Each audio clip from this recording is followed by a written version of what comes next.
Hello everybody, it's Miss Amy. I'm in the original garden and thought I would give you a quick walkthrough. I haven't done this in a while. It's finally less than 120 degrees heat index, so here we go. Seeds have been odd this year. I think packaging has been a problem. This is supposed to be a Bush style buttercup squash. Yeah, I don't think it's going to be a Bush style. The others that I have planted look like that as well. Oh well. This trellis on both sides has acorn squash, and they're starting to set flowers down at the bottom. No fruits on them yet. They did pretty well through the wind yesterday.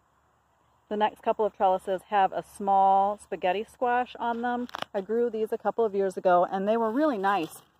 They were just the right size. Let's see it in there. They trellis really well. They trellis better than some of the other vines. Oh, there it is. See it in there? So we should have some squash coming. This is another, that one's easy to find. Spaghetti squash. If I remember correctly, these get to be about 1.5 pounds or so, so they're not real big. This is a cucumber that I'm testing.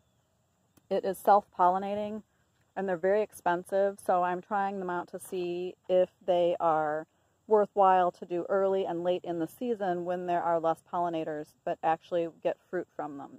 So I just put 3 on this trellis. I've got peas on cages. I have 5 cages of peas at the end of each of these trellis rows. We have sunflowers and zinnias. The summer peas that I was so excited about, they got almost to the point where they could be picked, and then they just gave up.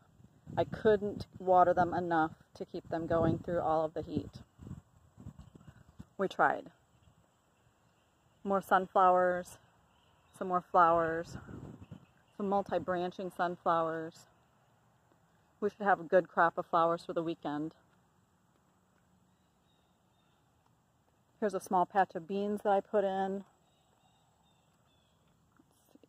There's another small patch of beans here. The first seeding finished up, so I pulled those out right away and seeded in new beans. I know that these beans don't look great, but they're setting new flowers, so I'll give them a week to give us another small picking of beans, and then I'll pull those and reseed as well. This bed has new zucchini, and they're starting to flower, so we'll start to pick from that in about a week maybe. The original patch of zucchini here is finishing up. There are a handful of zucchini coming. The second patch is at that far end, and that's what I've been picking from, and I'll pick quite a few for the weekend.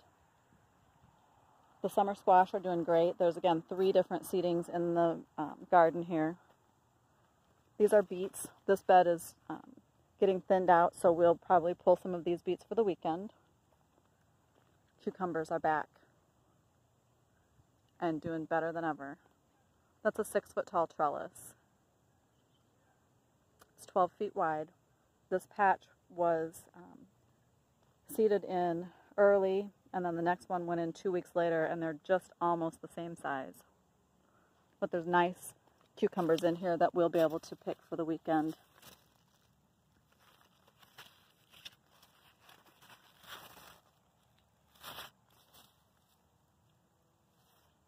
So, get your cucumber recipes ready. And I don't know if you can see all the flowers in there. Each of those flowers is going to be a cucumber. This is exciting after that major bacterial problem that we had with the first patch.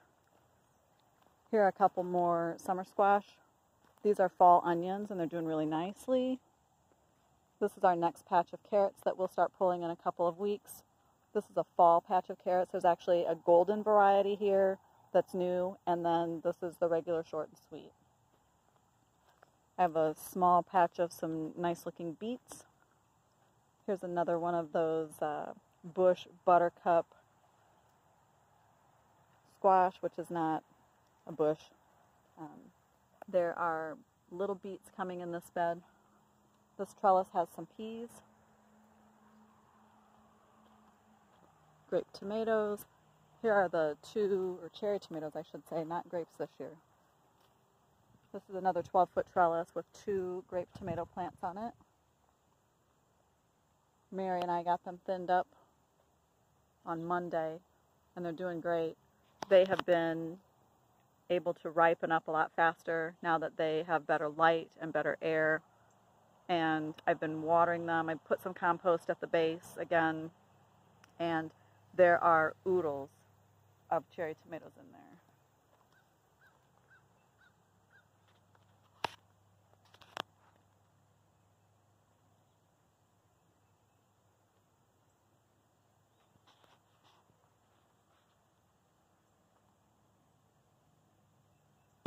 So that's really exciting too.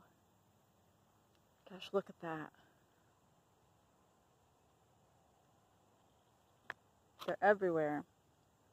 But having them on the trellis and having them trimmed back makes it so much easier for them to grow and stay sturdy, and for us to be able to see them, reach them, and pick them before they split.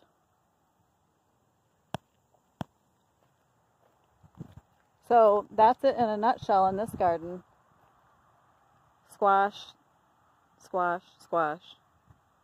Flowers. Back in the back, that's the asparagus. You let it go tall and wild so that it can store all of that energy in its roots. That's how it is able to come up so early in the season next year. There should be quite a lot of crops at the farm stand this weekend. I hope to see you. I'm out front on Ridgewood Road on Saturday from 9 until noon. And I think we're just going to do 10 until noon on Sundays.